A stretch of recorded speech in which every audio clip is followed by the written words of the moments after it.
शिवरक्षा स्तोत्रं विनियोगः। ॐ अस्य श्री शिवरक्षा स्तोत्रमन्त्रस्य याज्ञवल्क्य ऋषिः श्री सदाशिवो देवता अनुष्टुप् छन्दः। श्री सदाशिवप्रीत्यर्थं शिवरक्षा स्तोत्रजपे विनियोगः। चरितं देवदेवस्य महादेवस्य पावनम् अपारं परमोदारं चतुर्वर्गस्य साधनं गौरीविनायकोपेतं पञ्चवक्त्रं त्रिनेत्रकं शिवं ध्यात्वा दशभुजं शिवरक्षां पठेन्नरः।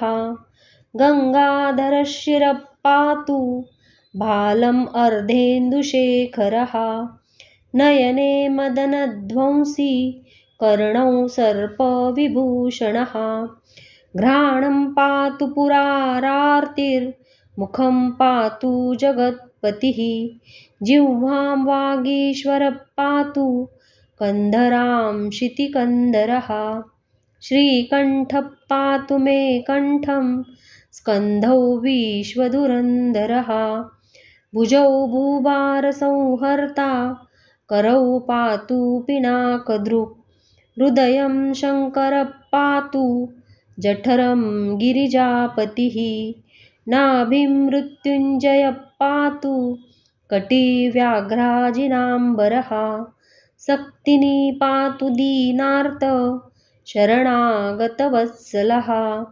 उरुमहेश्वरः पातु जानुनी जगदीश्वरः जङ्घे पातु जगत्कर्ता गुल्फौ पातु गणाधिपः चरणौ करुणासिन्धु सर्वाङ्गानि सदाशिवः। एतां शिवबलोपेतां रक्षां यः सुकृती पठेत् स भुक्त्वा सकलान् कामान् शिवसायुज्यमाप्नुयात्।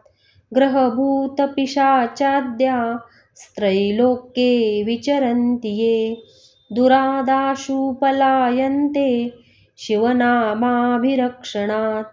अभयङ्करनामेदं कवचं पार्वतीपतेः भक्त्या बिभर्ति यः कण्ठे तस्य वश्यं जगत्त्रयम्।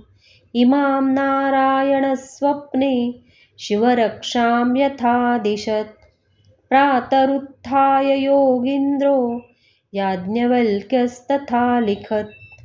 इति श्री याज्ञवल्क्यप्रोक्तं शिवरक्षास्तोत्रं सम्पूर्णम्।